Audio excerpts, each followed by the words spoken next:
Hello, people. I am Jaby Koay, joined by Johnny Rome, and we're looking at, we're not looking at anything. We're looking at IMDb right now because we're talking about Swades, or Swades. We the People is the original title, and it was a 3 hours and 9 minutes film starring Shah Rukh and Gayatri Joshi, as well as Kishori Balal, and it's directed by Ashutosh Gowariker. He's also a story credit, as well as 9 other people, so we'll just leave it at that for now. There was a lot of story to this one. There was a lot of story. I guess we should just give a short run. I mean, all of you have probably seen this movie, but we're gonna give you the IMDb real quick. A successful Indian scientist returns to an Indian village to take his nanny to America with him, and in the process rediscovers his roots. I have a lot of feelings about this, just from recent experiences, but I'll let you go first. I'm really happy this movie was the length it was, and I think, again, it's the comparing of American Hollywood cinema to Hindi language films. Bollywood, Indian cinema. There's so many storylines in here, like so many things going on, but none of them felt like they didn't have enough attention. I think everything got enough time to fully develop with the characters and with just everything that was going on. This is a really great movie in my opinion. It wasn't like... You almost seem speechless. There's just so much to say about it. There really is. It wasn't as like whimsical and stuff as Tarzan Par, but there's still this sense of like almost magic to it. In particular, the whole like middle sequence of when they're showing the movie in the town, and then they're looking up at the stars. Yeah, and then they look up at the stars and it goes into the musical number, and he like drops the screen and everyone's like doing the dance and the song and stuff. That part was beautiful. Yeah. And I didn't really know what I was gonna get from the movie at first. I was like, oh, this is gonna be a road trip movie and he's not gonna find the nanny until the very end. Because, you know, he gets the RV and I'm like, oh great, this is gonna be like a Little Miss Sunshine kind of thing. Like it's gonna be really cool. The road trip is like a solid 10 minutes of the movie with another awesome musical number. And the production design in this was really good too. Just that whole village felt so realized. It felt like there was so much put into the characters in the village, the way the village runs. It felt lived in. It felt very lived in, yeah. The rules of the village, how these people, if they go in the village, they're gonna get criticized, they're gonna get completely shut out. The mailman character, I don't know his name. He was my favorite character. He was the best. He was awesome. I call him the Mo Green, because he just looks like Mo Green from The Godfather. The facial structure and the glasses, he looks exactly like Mo Green to me. But he was my favorite character in the movie. Yeah, it just, everyone in this movie was great. And it's not just talking about like the differentiations between living in America and living in this place, and the cultural differences, the technological differences, but also just the story of at the core of it is just finding home where you belong. And that was something that I felt very strongly related to. Like I very strongly related to that feeling. I also have a lot of mother figures, and I feel like I let a lot of people down. So his personal struggle about like, oh, I feel like I didn't take care of her, like I need to go get her and bring her to America so I could take care of her. Like that was very relatable to me. I agree with you. I mean, as far as what resonated with me is finding your soul again, so to speak. It was like that nanny was his connection to humanity, basically. Like, cause he's doing all these wonderful things, but yet he still feels unfulfilled because it's that human element that matters so much to him. Even though he's doing this for all of mankind, his personal humanity is somewhat lost because he doesn't have his parents anymore. The only person who exists that is his parental figure is on the other side of the world. And so his mission makes perfect sense. Looking at it from an American structure standpoint, because you were talking about American and Indian comparisons, looking at it from an American structure standpoint, it's pretty clear cut, and it feels like it follows that American standard as well, where it's like, okay, he's got a mission, he's got to go do this thing. But when he gets there, it's not quite what he thought it was going to be. And so actually, for me, it seems very familiar in terms of the American standard, which I thought was really neat, because I don't think that was the intention at all. It just happened to work out that way. This was one of the few Indian films that I saw where I actually didn't mind the white actors, the American actors, because I can't tell you how many times I've famously said on this channel that like the white actors always suck in Indian films, whereas here, the American counterparts actually felt right. And it might just be because they weren't actors. Everyone at NASA felt like real NASA people because they were so not interested in performing. They were literally just saying the lines, which is how I feel like it would go down in those environments. It's all very scientific and like mathematical. It's like, okay, are we doing this? Yes, all right, come on. And then the lady who was counting down the launch towards the end of the film, like all of it felt like real people end to end. And so like what you were saying earlier about the village people, I thought they felt all very, very real. And I liked that all. And my favorite thing about this, besides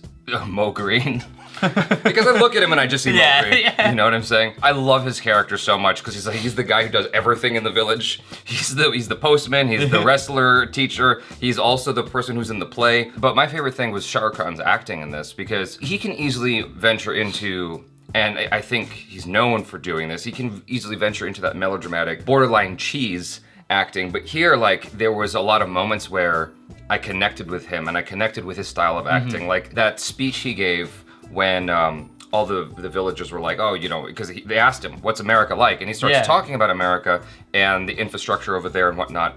And there's Indian guy goes, well, we have culture and tradition. America will never have that. Which, in a way, is actually true. Yeah, like I feel that. we totally lack that. Shah Rukh Khan's character's like, that's a senseless comparison. They have this over there, we lack this over here because we keep blaming each other instead of coming together. And I feel like that was ultimately the theme of the movie, was like working together as a people to rise, you know, was it rising tides? What's the saying again? Like rising tides raises all boats or something? I forget what the saying is. Y'all know what I'm talking about. I don't know it either, sorry. Char or my sister will put a caption here what the quote is. It's a famous saying because basically we all have to help each other grow together. And I like that mentality, that philosophy. But like, again, Shah Rukh Khan's acting in that moment when they were questioning him about America and he was basically laying it all out. Yeah. He like almost broke down because he's like, all I know is there's a villager who can't pay his bills because he was once a weaver and now he's trying to be a farmer and his village won't accept it. And it's like he's welling up and he just has to walk away. I'm like, oh my God. Yeah. It was so good. Absolutely. No, Shah Rukh Khan? Yeah, Shah Rukh Khan. Yeah.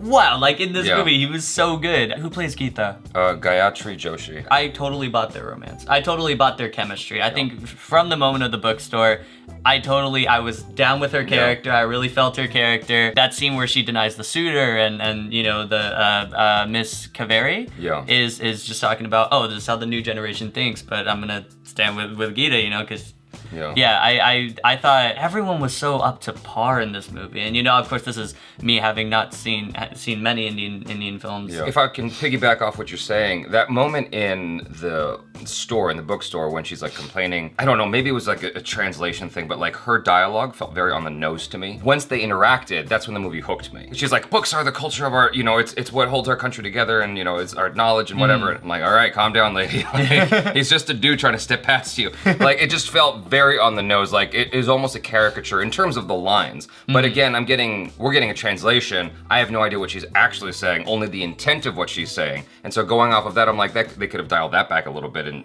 you know, made her lines fewer just in that moment. But as far as the movie goes, like, I actually, like you, really bought into the romance. The only part where I felt it was kind of strange was after he goes, "You're gonna miss me," and he leaves, and there's that like song and dance that she does going, "I'm in love," and it's like, it just felt like this sudden shift.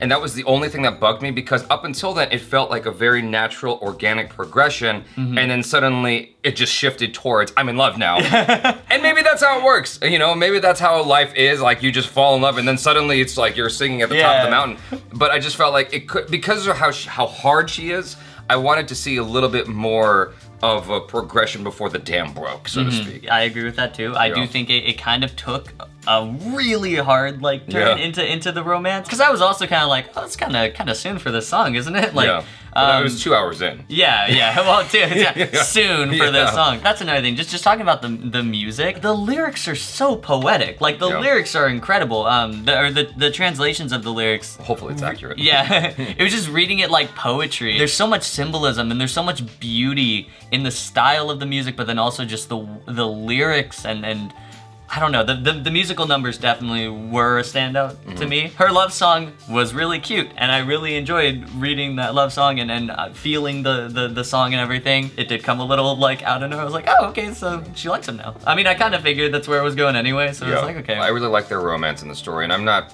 typically a huge fan of romance in films just because of the way it's executed, but this was an instance where I was like, I'm on board with this. I'm not sure why. The movie's just got this magic between these two actors, actor and actress, that was working for me. The music, just so you know, is by A.R. Rahman, and he's the most famous composer in India and one of the most famous composers in the world, and so that's why the music was so good. That's awesome. Yeah, he did an excellent job there. The songs, while they were great, some of them went on a little long for me. I felt that same way watching Lagan. You can't really see it's just another 3-hour film, but like, his music is always epic and great, but I'm like, it's like it goes on for a while, and I'm like, Okay, I've got my fill of the song at this point. I'm ready to move back into the movie again. That happened once or twice, but in general, like you, I enjoyed the music thoroughly in this movie, and I thought it was fantastic. My favorite 2 musical sequences were definitely the star one, where they're singing about the stars, and then the play. I thought the play was really awesome. Yeah. Him coming back to India was very interesting to me. I mean, it seemed like the obvious ending. I feel like in real life, that wouldn't have happened. But in the village type of situation, I don't know. I would love to hear from you guys, because I know that there's a lot of Indians who travel to the States, they get educated, or they travel to a Western country, somewhere like London or somewhere in England, right? And they get educated, and then they go back home. I was interacting with people on Instagram just recently who were doing just that. Like, they went to England, they got educated, and they're going back to India, and that's where they're gonna work. I know that this kind of thing happens all the time. People who are here on I think it's called the B1 visa or something. I forget what Michio Kaku called it. But there's a visa, like Indians come here, they study and work for 5 years, and then go back home, and they use that education to like better their community. Better their community and whatnot. In that regard, this is very relatable and realistic. What I found relatable, just like in a small way, was that in Los Angeles, I don't know if you've experienced this, but there's like often this like disconnect between people. It lacks tangibility, if that makes any sense. A lot of times, these relationships that you form in Los Angeles, like these friendships or whatever it is, like there's only like I can count on my hands like how many people I actually genuinely trust. It's kind of sad that that's sort of the state of affairs in Los Angeles, and it's just a byproduct of being in this big city where it's a lot of vanity and whatnot. What I've experienced recently was just like I really missed my family in New York, New Jersey, like on the East Coast in general. That's like my Italian family that I have always felt like a lot of love from. Just like the way when Shah Rukh Khan shows up to see his nanny and she's just like so happy to see him. That feeling is what I get whenever I see my Italian family. When I'm saying hello, goodbye, every single day, it's always very warm, a warm embrace. I lacked that a lot growing up because they're all on the East Coast, I'm on the West Coast. Watching that stuff, I'm like, wow, that's very recent for me, because it was just at the end of December where I was in New Jersey, spending time with my family, like just reconnecting and getting grounded again, because I feel like we all need that at some point. What about you? Because you said you related to it too. I think it's just that searching for home quality, and that like you won't know you're there until you're there. My hometown is great. When I go back, it feels like my memories, but it doesn't feel like my home. Gotcha. It feels like somewhere, my ghost would be, but not somewhere where I want to be now, Just because when I go back, I like reduce back into like habits I don't have out here, and then people I don't know out here, I'm still on that journey right now. I'm still trying to find that place. I think LA's cool. LA's really good, and I like being here right now. Right. But I wonder if in the future, if I'll have more of Longing. This kind of relationship with my hometown. Yeah, I'm pretty sure you will as you get older. It happens to all of us. But I mean, I was born and raised here, so but being born and raised here, I sort of see that disconnect. And I mean, that is the thing that stood out to me, is like what they were pointing out that America lacks is true. Like, we don't have that sort of culture and tradition. I mean, even though we're still fighting about it in politics, we've largely moved away from this being a Christian nation, and so it's like that's good and bad. And the bad side of that is we lack that community sense. Is that we don't all meet up at the church or whatever it is, or at the temple or whatever the case may be for people. Like, we are less religious now, I feel like, than we were just 10 years ago. We sort of have to invent new communities to connect with one another, and that's why I feel like a lot of us are getting lost in our phones and on the internet and not really connecting with one another. You go to an audition here in Los Angeles, no one's talking to each other. Except for me, because I'm like, hey, what's up? Trying to connect with people. So what'd you think about the movie? Exactly. But anyway, I love this film. I loved how it was shot. It was very beautiful, and I'm pretty sure it was shot on film. My biggest complaint about the film is I think they should have fired their AC. Whoever that was did not know how to pull focus to save his life, because there was a lot of instances where it was like just out of focus. That one shot where he's on the balcony of like his house and like he's overlooking the city and like they're listening to voicemails. It's in the beginning of the film. I was like, that was a really interesting choice, keeping him fully in frame but completely out of focus, and then like having the city like in focus. I was like, huh, and then it's like backlit, so it was like, that was an interesting choice that they made there. That's an interesting artistic choice there. No, but there was like many instances throughout the film where I'm like, I can't see his face. It's just completely out of focus. Particularly at the beginning at NASA, when they're all talking and he's talking to John, I believe his name is, about like, I gotta leave, go on this thing for a little while. There's a wide shot and it just looks soft until they got to the close-up where it's easier. I think it's, I mean, having worked, you know, shooting stuff, it's easier to tell if things are in focus when it's a close-up, but it's harder to tell if things are in focus when things are farther away. So you can kind of fudge it a little bit. There was a lot of wide shots when it was out of focus, and I'm like, what?